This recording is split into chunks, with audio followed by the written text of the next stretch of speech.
오늘 본문을 보면 다윗이 이제 압살롬의 반역이 끝난 이후에 예루살렘으로 돌아가는 과정 속에 한 분쟁의 사건을 보여주고 있습니다. 이 분쟁의 사건이 세바의 난입니다. 오늘 본문을 보면 이 문제의 시작이 어디서부터 나오는가? 다윗 왕은 예루살렘으로 돌아오려고 할 때 유다 지파에게 이렇게 말합니다. 너희는 왜 가만히 있느냐? 내가 예루살렘으로 돌아가는 일에 너희가 앞장서야 되지 않겠느냐? 이렇게 말하고 있는 것이지요. 그래서 유다 지파가 이제 선봉대가 되어서 이제 예루살렘으로 돌아가고 있습니다. 이 사건으로 인해서 북쪽의 10지파들은 불만을 쏟아내는 것이지요. 왜 우리들은 배제하느냐? 우리를 무시하느냐? 사실 우리는 안중에 없었던 것 아니냐? 이제 이렇게 이야기하는 겁니다. 이것이 분쟁의 불씨가 되어 북쪽 지파 사람 가운데 하나인 세바가 난을 일으키고 있습니다. 큰 어려움을 겪고 있는 것이지요. 우리가 오늘 이 본문을 보면서 좀 의아한 것은 왜 다윗이 유다 지파만 불렀는가? 다윗의 입장에서 보면은 압살롬의 반역으로 다윗 왕을 몰아낼 때 앞장섰던 사람들이 북쪽 지파입니다. 좀 껄끄럽지요. 마음이 가지 않습니다. 그래서 자기의 혈족, 친족인 유다 지파를 부르는 것이죠. 공동체의 하나됨을 깨뜨리는 원인은 어디에서부터 일어나는가? 오늘 다윗처럼 나의 친척, 나의 가족, 내가 가장 좋아하는 사람, 나에게 잘해주는 사람, 그런 사람을 향하여 특별한 애정과 관심을 쏟는 겁니다. 그 사람들에게만. 그 관계 때문에 똑같은 사건도 판단하는 기준이 달라지는 것이지요. 유다 지파가 그렇다면은 서운함을 가지고 있는, 불만을 쏟아내고 있는 북쪽 지파에게 무엇이라고 말하는가? 왜 그렇게 화를 내느냐? 우리가 왕께 얻어먹은 것이 있느냐?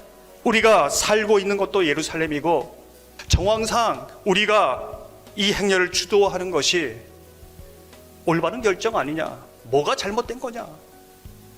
이제 이렇게 말하고 있는 것이지요. 유다 지파를 보면서 공동체의 하나됨을 깨뜨리는 원인은 무엇인가? 오늘 19장 43절 후반절을 보면 이렇게 말씀합니다. 유다 사람의 말이 이스라엘 사람의 말보다 더 강경하였더라. 무슨 뜻일까요? 강력한 주장과 논리로 큰 소리로 압도하고 있다는 것입니다. 상대방의 입을 다물게 하고 있다는 것이죠. 유다 지파가 정말 그 공동체의 하나됨을 위해서 소외감을 느끼고 있는, 배제되고 있는 북쪽 지파를 불러서 함께 협력해서 이 일을 했다면 얼마나 그 공동체가 좋았을까 생각하게 되는 것이죠. 우리는 북쪽 지파의 반응을 보면서 이 정황을 다시 한번 더 구체적으로 보게 됩니다. 사무엘하 19장 43절입니다.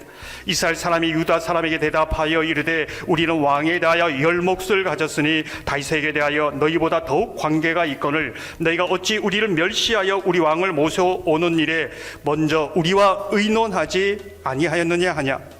우리가 주의 깊게 보이게 되는 것은 먼저입니다. 먼저. 무슨 뜻일까요? 모든 문제에 대해서 제일 먼저 자신의 지파와 의논하라는 겁니다. 제일 먼저 자신을 인정해 주어야 된다고 생각하는 겁니다.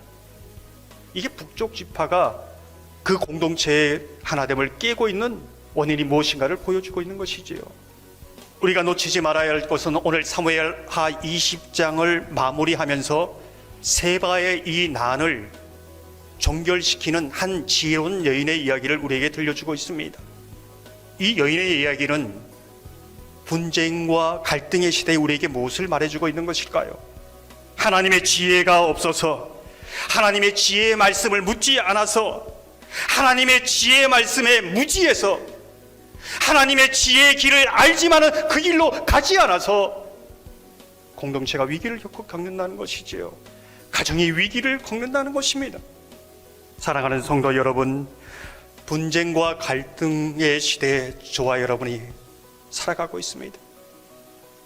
하나님께서 보여주신 이 지혜의 말씀이 저와 여러분 가운데 있어서 이 지혜로운 여인같이 공동체를 세워가며 우리 삶을 허무는 자가 아니라 세우는 자로 살아가기를 주님의 이름으로 축원합니다.